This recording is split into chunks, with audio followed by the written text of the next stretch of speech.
Hello, and thank you for joining us today.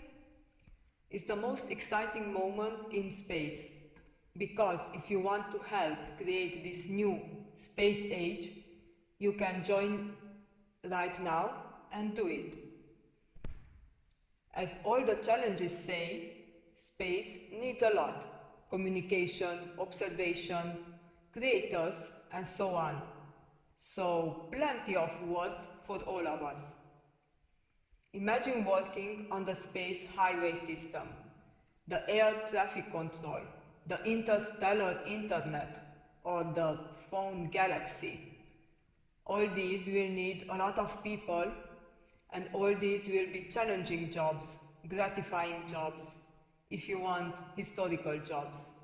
Imagine being given the chance to work with Edison on electricity, or with Steve Jobs and Steve Wozniak when they started Apple, or to join Google or the Facebook team when they still infants. Now, this is that kind of moment.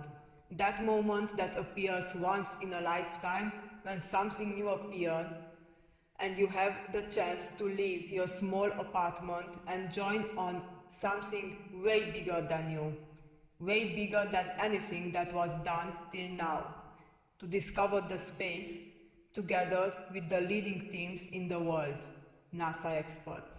How should I put it nicely? This is way too big, way too exciting not to join. And not only to join, but to give everything that you have better in yourself. We are witnessing at the born of a new industry, if I may call it like this, space. And usually, if you look back in history, when something new came up, it was always in the hands of the so-called elites. Rich people had access, poor people not. Rich countries were able to use it, not poor countries.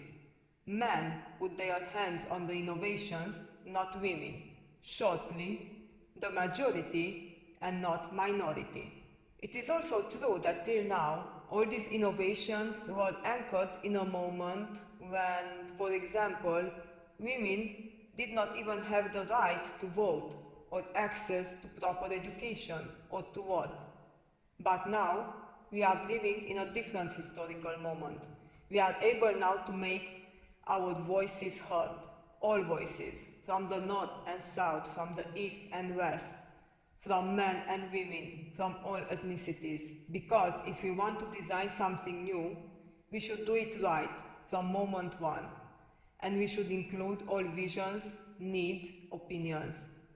The past showed us how difficult it is to rectify something done not so good.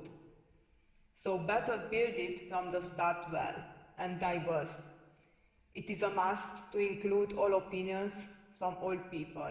Imagine that we imagine the new internet, the new highway, the new holograms, the new space. Newness should have inputs from all over the world. It is a space that we can identify, so it is a space that we can all identify with, in which we all feel cozy and comfortable. Let's take, for example, design. What can go wrong with design?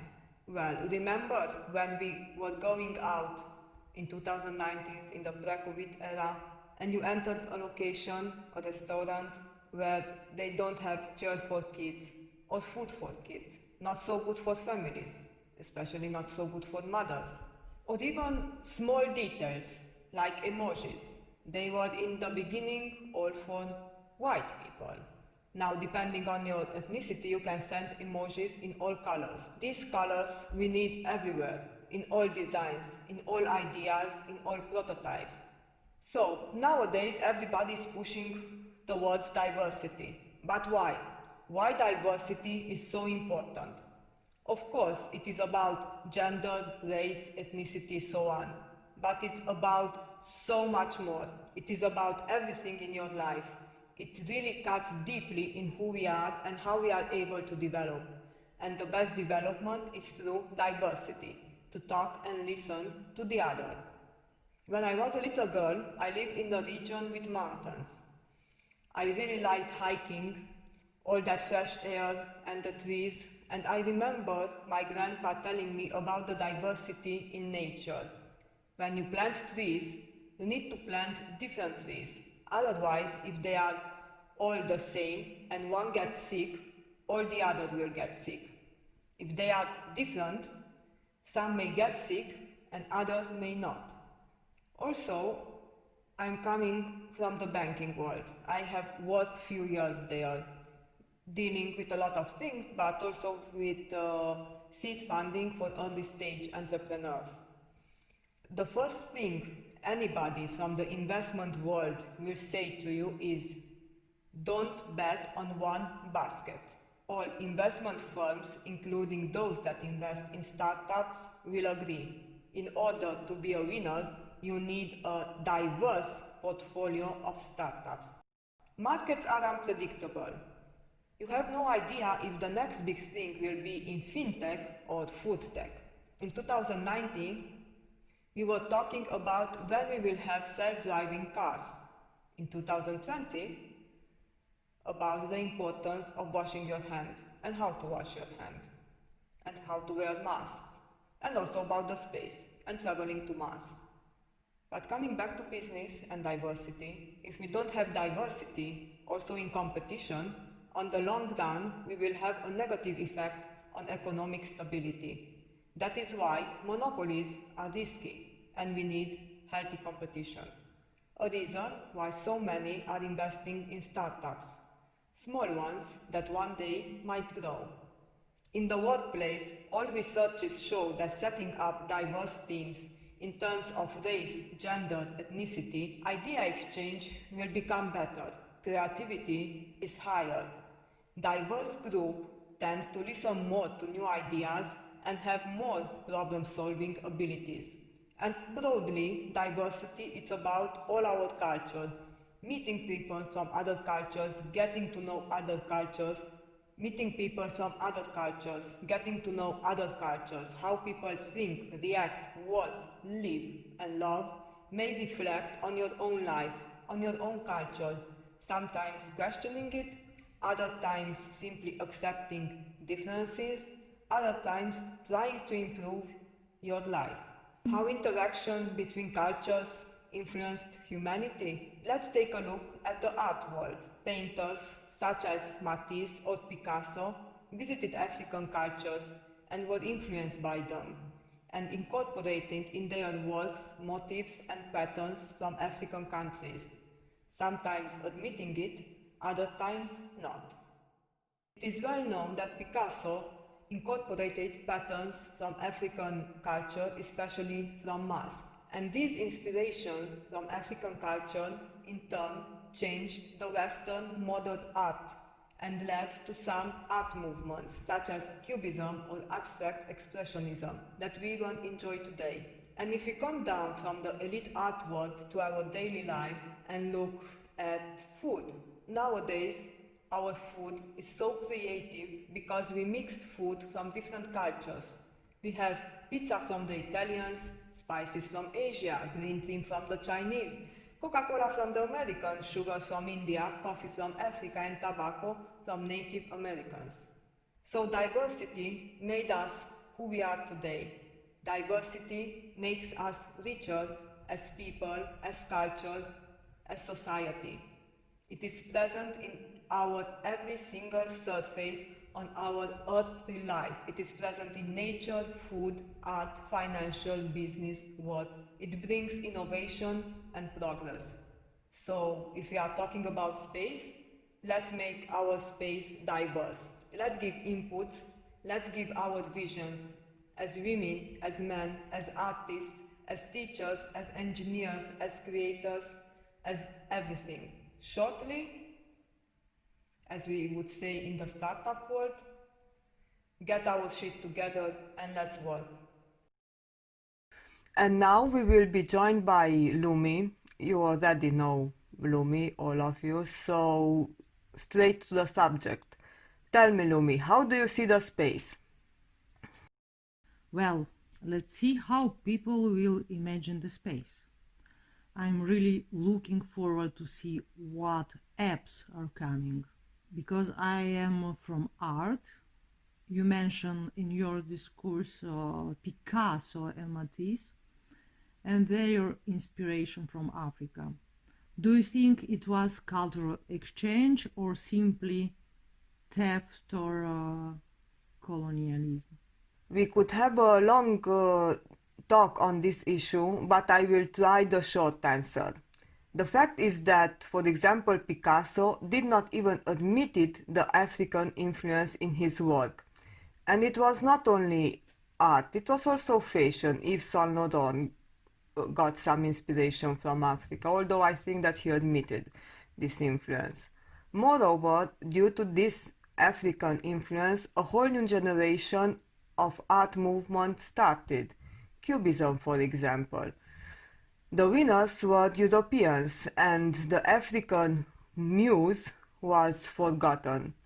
Picasso got extremely rich, and not only him, but also the entire ecosystem around him, like his patrons, art galleries, art dealers, that sell him even today.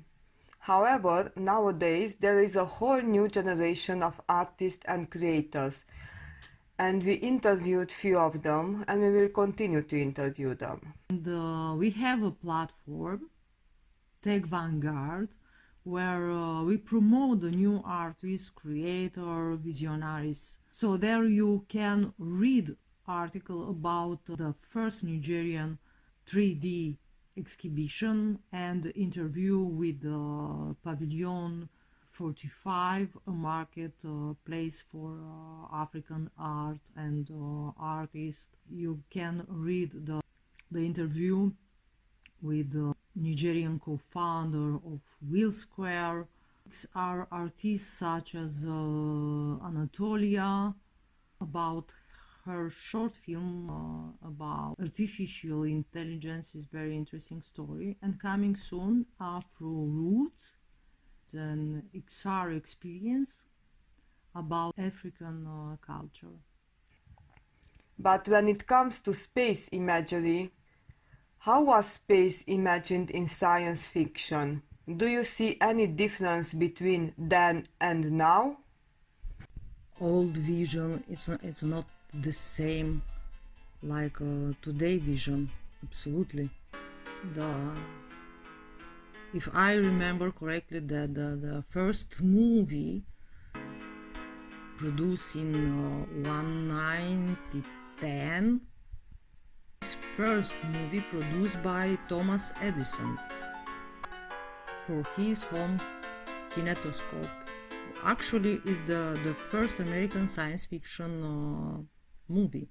Well, if you look back at the first writing about the future and space, we see technology advancement, the machine as kind of the enemy, something big and scary that we do not understand, that humans not understand. A world run by this machine without feelings that make humans without feelings as well. It is the world of science fiction writers, really. But contemporary creators have different vision about the future. Recently, we attended the New Image Festival in Paris. There we saw really a new generation of creators that see space, traveling in the space, and the relation with the machine very friendly, and technology just a kind of expression of us, not good or bad. And if we say that technology is not good or bad, is it kind of, we say, is close to human, right? How is technology, especially AI, reflecting or can reflect on diversity? Everybody is talking about AI, but the fact is that we as humans are creating this AI. The AI is learning from data and we are putting this data in the system, so to speak. So, if we are feeding the system with sexist or racist information, we will have a sexist and racist AI. It is already the case of an AI developed by Amazon who lately had to be pulled off from Amazon, and it was developed for hiring and screening candidates. Just like the Amazon culture, the AI preferred male candidates, not women. Why? Because they taught AI their way, and the usual way of selecting was not diverse. The problem, the pluses and minuses related to diversity is just so big that US company already have a chief diversity officer working alongside the CEOs to ensure that the organizational culture is diverse. So the issue of diversity, it's not only in the hand of people dealing with job profiles. Diversity become so important that yes, it is treated as a high priority at the executive level. And yes, AI must reflect diversity. And if we are gonna use AI in the space, that AI has to reflect also diversity. And coming back to what you said previously, technology is kind of extension of us. And maybe the space will be also kind of extension of us. In the next days, the applicants will participate in building the future of space, of our future habitat. And that depend on all of us, all of you, if this future will be better. Some times ago, one woman asked me about women in tech. This woman contacted me on WhatsApp. We started discussing our dreams, how we can change the world. Through this person, I got to know an entire country. The name of this country is Nigeria. This country has 60 years of independence. 16 is not so old. It's a young country. And we have a lot of things to discover together. So, dear friends from Nigeria, happy Independence Day, celebrate it, and don't forget, just together we can build a better space for our future.